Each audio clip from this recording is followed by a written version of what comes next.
FedSmart Q&A.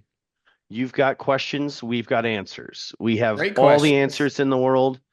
As I tell my wife all the time, I know everything. Just kidding. We know the answers to your questions You know because we she watches selected. this podcast, right? Yeah, I know. That's why I said just kidding and covered my bases because I do know a lot of things. And one of them is that actually she is very knowledgeable and does usually have all the answers, especially for our life day to day. It's great. And then I can do the answers for federal employees. I Good know that save. I do the numbers, but she does life really well. And I'm not even kidding about that. She is fantastic and very helpful with a lot of things. You've seen it, Stephen. You ask me a question, I'll usually look at her and she's like, I know the answer. I don't ask you, I just ask her. That's true. You figured it out after all Yeah. these years. You can attest that I'm not Skip the answering. middleman. Yes, exactly. I'm not answering anymore. That's go to Joy, my lovely wife, Joy. Now, with your federal retirement questions, though, we do have answers, and we've got three great questions. We always answer your questions, reply back to your messages or comment, but when they're questions that we really think that the masses will benefit from, and it's really good food for thought, we bring it to our FedSmart Q&A session. Due to compliance, we can't do live Q&A sessions like we were able to do years ago, but we bring these great questions to get you answers so that we can help educate the masses and equip you with the knowledge that you need of things that come up all the time. And the first one that does come up all the time is for those of you that are going to be retiring and getting the supplement, or you're going to be taking Social Security prior to your full retirement age, and you have an earnings limit. We hear all the time people say, well, wait a minute, I'm going to start pulling from my TSP or I'm going to get my annual leave. Does that count towards the earnings limit, Stephen? No, it does not. The earnings limit only applies to earned income. So, like working wages, W-2, 1099, that kind of thing will count towards your earnings limit, which is current. Well, I'm not going to go there because if you're watching this later, it'll be different. But no, it does not. So, because that's passive income. So, pensions, TSP withdrawals, TSP installment payments, none of that is going to affect your earnings limit. Yeah, yeah. And that lump sum annual leave, like a couple of you were asking about, great question since that came in, the first of the year and I retired the end of last year and I'm already retired. Is that going to affect it? No. And then we also had a couple good questions along the same line, Stephen, where they said, oh, shoot, well, I'm starting my Social Security in June. I'm retiring the end of May and I've already made above the limit. So now I can't take Social Security yet. That's also not correct. It's earnings after your separation date. So your salary and all your earnings and wages prior to your separation date are not going to count towards that earnings limit. So you're good. And that first year, they'll break it down more to a monthly to be looking at on what you can earn per month. And so just get updated on the current amounts because, like Steven said, year over year it changes. But the good news is the income that you earned prior to your separation date does not count. Also, if your spouse is still working, it's not their income. It's only the income tied to your Social Security, basically. And the earned wages, like Stephen just mentioned, only up until your separation date.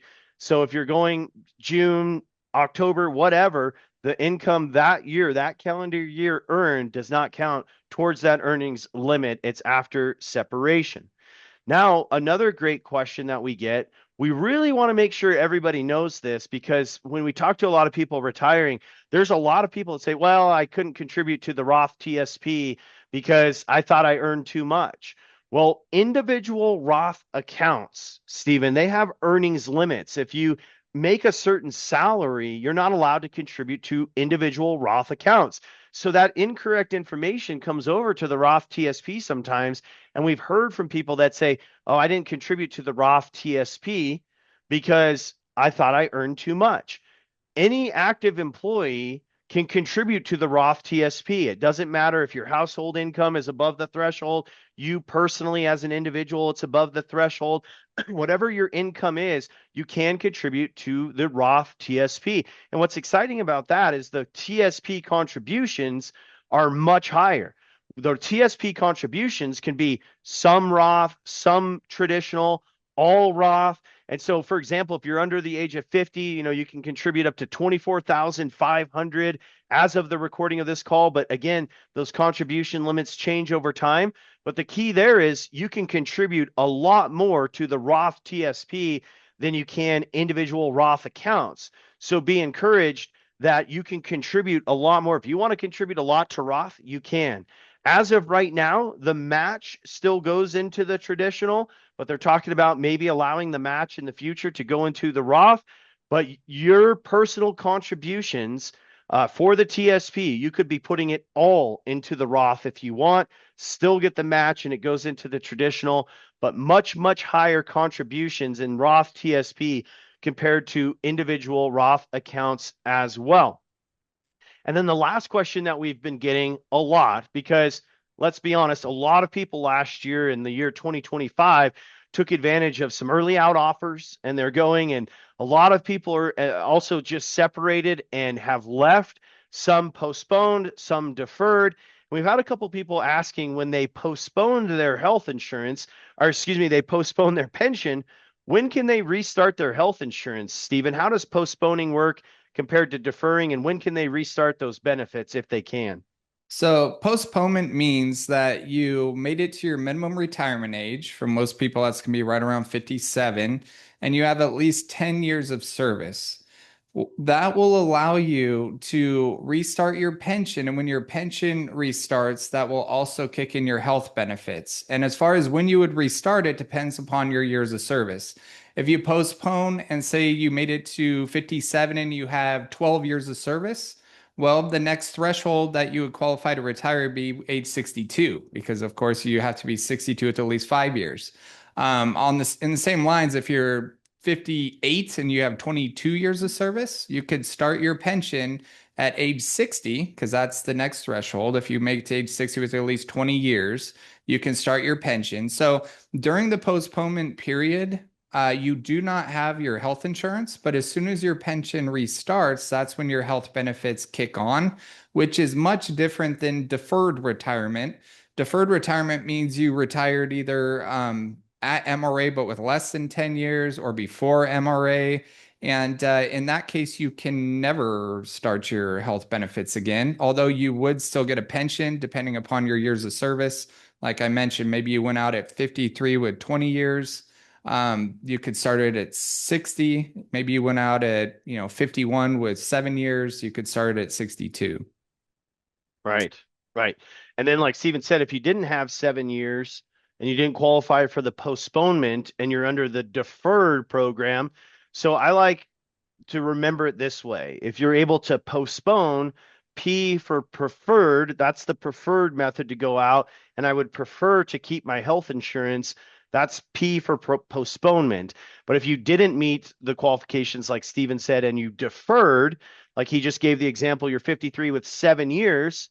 Yeah, you can restart your pension at 62, but you're deferring and you're not going to be able to restart your health benefits, like Steven said.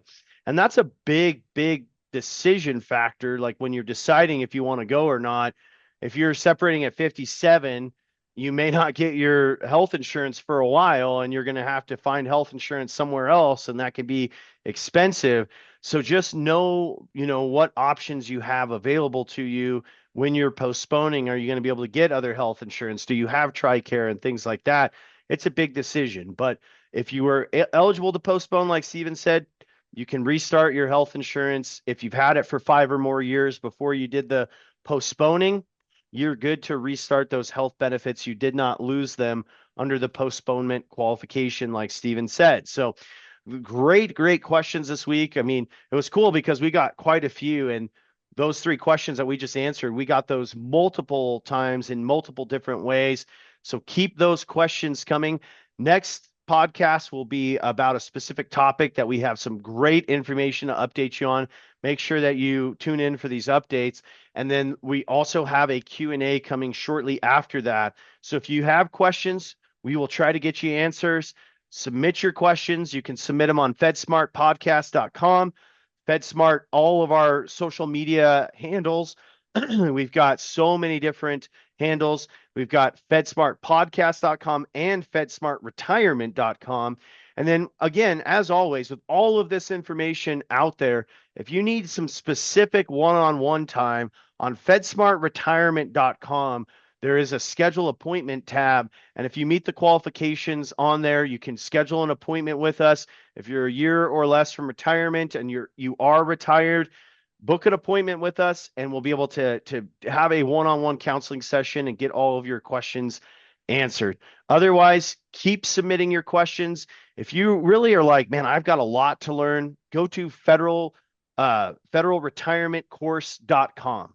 Sign up for that course. It's free on-demand course and we'll give you all kinds of great information as well. So many great resources for you. That's our goal at FedSmart, to be a great resource for you. You submit the questions and Steven will answer them. Just kidding. We'll both get you answers, but keep those questions coming. We'll see you on the next episode.